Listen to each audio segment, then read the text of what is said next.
Je suis fou amoureux de la petite sœur de ma femme de 17 ans. Je suis marié à ma femme depuis 20 ans. 20 années à partager la même table, le même lit, les mêmes souvenirs et les mêmes disputes. J'ai 42 ans, 2 enfants presque adultes, et une vie qui, de l'extérieur, semble ordinaire. Pourtant, derrière la façade je porte un secret qui pourrait tout détruire. Au début, ma femme était merveilleuse. Un peu stressée, oui, mais attentionnée, drôle, et surtout présente. Puis, il y a 5 ans, tout a basculé. Elle rentrait du travail, mangeait à peine, s'enfermait dans la chambre et s'endormait sans un mot. Le dialogue avait disparu. Moi, je travaillais toute la journée, et en plus je devais m'occuper de la maison. Quand elle rentrait et ne trouvait pas le repas prêt, elle se mettait en colère. Mes enfants m'aidaient parfois, mais ils avaient leur cours. Alors j'ai décidé d'engager une femme de ménage. Quand je lui ai parlé de cette idée, ma femme a juste répondu « Fais comme tu veux ». Quelques jours plus tard, la solution est arrivée et avec elle, le début de mon enfer. La nouvelle femme de ménage n'était pas une inconnue. C'était la petite sœur de ma femme. 17 ans, encore au lycée, mais déjà troublante. Elle avait accepté pour se faire un peu d'argent de poche. Au départ, je la voyais comme une gamine. Mais il y avait quelque chose dans sa façon de me regarder, un mélange d'innocence et de provocation.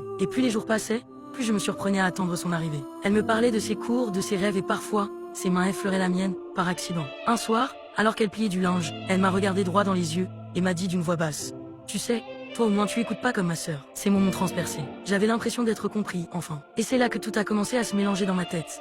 La culpabilité, l'attirance, la peur. Je me suis juré de mettre des limites. Mais un jour, alors que ma femme dormait, sa sœur est entrée dans le salon en pyjama, les cheveux en bataille. Elle s'est assise à côté de moi, si près que je pouvais sentir son parfum. J'ai fait un cauchemar, a-t-elle murmuré. Je n'ai rien fait ce soir-là, mais depuis, je sens que je suis sur une pente glissante. Je sais que si je cède, il n'y aura pas de retour en arrière. Et je sens elle le sait aussi. Chaque jour, je vis avec cette tentation qui brûle ma conscience. Je n'en parle à personne. Mais parfois, la nuit, je me demande suis-je encore l'homme que je croyais être? Ou suis-je déjà en train de devenir celui que tout le monde déteste dans les histoires interdites? Dites-moi, que feriez-vous à ma place?